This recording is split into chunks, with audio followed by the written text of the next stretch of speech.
Episode 8.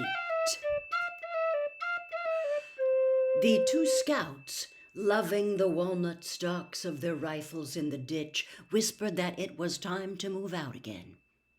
10 minutes had gone by without anybody's coming to see if they were hit or not to finish them off.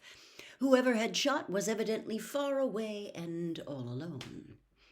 And the four crawled out of the ditch without drawing any more fire. They crawled into a forest like the big, unlucky mammals they were. Then they stood up again and began to walk quickly. The forest was dark and cold. The pines were planted in ranks and files. There was no undergrowth. 4 inches of unmarked snow blanketed the ground. The Americans had no choice but to leave trails in the snow as unambiguous as diagrams in a book on ballroom dancing. Step, slide, rest, step, slide, rest. "Close it and keep it closed," Roland Weary warned Billy Pilgrim as they moved out. Weary looked like Tweedledum or Tweedledee, all bundled up for battle. He was short and thick. He had every piece of equipment he had ever been issued, every present he'd received from home: helmet, helmet liner, wool cap, scarf, gloves, cotton undershirt, woolen undershirt, wool shirt, sweater, blouse, jacket, overcoat, cotton underpants, woolen trousers, cotton socks, woolen socks, combat boots, gas mask, canteen, mess kit, first aid kit, trench knife, blanket, shelter half, raincoat, bulletproof Bible, a pamphlet entitled Know Your Enemy, another pamphlet entitled Why We Fight, and another pamphlet of German phrases rendered in English phonetics, which would enable Weary to ask Germans questions such as, "Where is your headquarters?" and "How many howitzers have you?" or to tell them, "Surrender, your situation is hopeless," and so on. Weary had a block of balsa wood, which was supposed to be a foxhole pillow. He had a prophylactic kit containing 2 tough condoms for the prevention of disease only. He had a whistle he wasn't going to show anybody until he got promoted to corporal. He had a dirty picture of a woman attempting sexual intercourse with a Shetland pony. He had made Billy Pilgrim admire that picture several times. The woman and the pony were posed before velvet draperies which were fringed with deedle balls. They were flanked by Doric columns. In front of one column was a potted palm. The picture that Weary had was a print of the first dirty photograph in history. The word photography was first used in 1839, and it was in that year, too, that Louis J.M. Daguerre revealed to the French Academy that an image formed on a silvered metal plate covered with a thin film of silver iodide could be developed in the presence of mercury vapor. In 1841, only 2 years later, an assistant to Daguerre, André Lefebvre, was arrested in the Tuileries Gardens for attempting to sell a gentleman a picture of the woman and the pony. That was where Weary bought his picture, too, in the Tuileries. Lefebvre argued that the picture was fine art, and that his intention was to make Greek mythology come alive. He said the columns and the potted palm proved that. When asked which myth he meant to represent, Lefebvre replied that there were thousands of myths like that, with the woman a mortal and the pony a god. He was sentenced to 6 months in prison. He died there of pneumonia. So it goes. Billy and the scouts were skinny people. Roland Weary had fat to burn.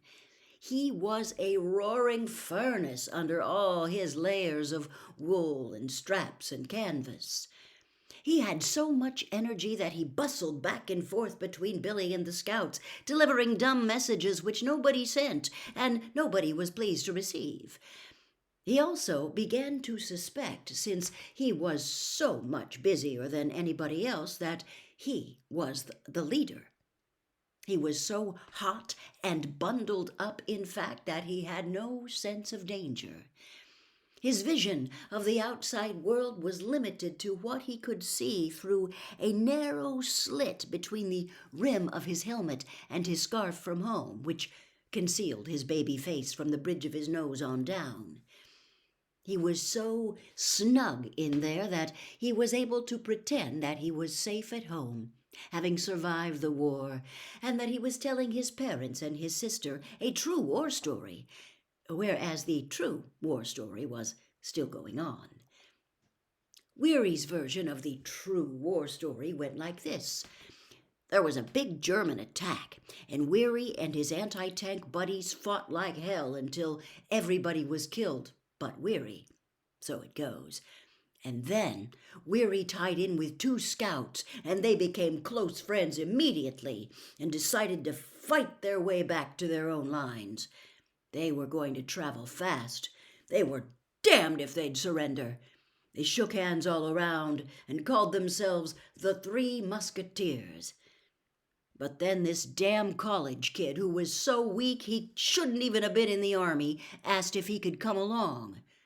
He didn't even have a gun or a knife.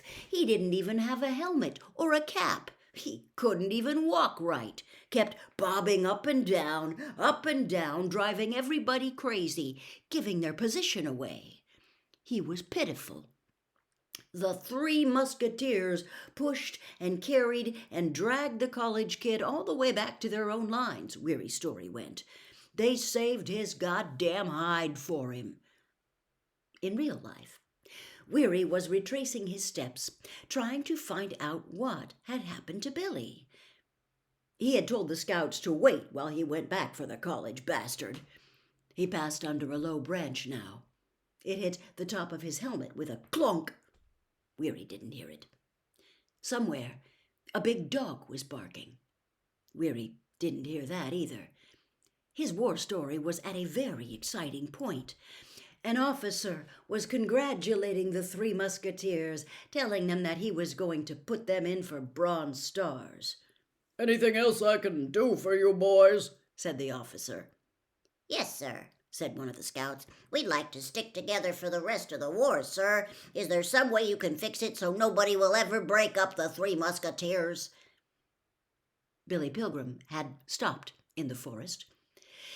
He was leaning against a tree with his eyes closed. His head was tilted back, and his nostrils were flaring.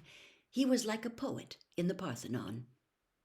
This was when Billy first came unstuck in time. His attention began to swing grandly through the full arc of his life, passing into death, which was violet light. There wasn't anybody else there, or anything. There was just violet light and a hum. And then Billy swung into life again, going backwards until he was in pre-birth, which was red light and bubbling sounds. And then he swung into life again and stopped. He was a little boy taking a shower with his hairy father at the Ilium YMCA. He smelled chlorine from the swimming pool next door, heard the springboard boom. Little Billy was terrified, because his father had said Billy was going to learn to swim by the method of sink or swim. His father was going to throw Billy into the deep end, and Billy was going to damn well swim. It was like an execution. Billy was numb as his father carried him from the shower room to the pool. His eyes were closed. When he opened his eyes, he was on the bottom of the pool, and there was beautiful music everywhere. He lost consciousness, but the music went on.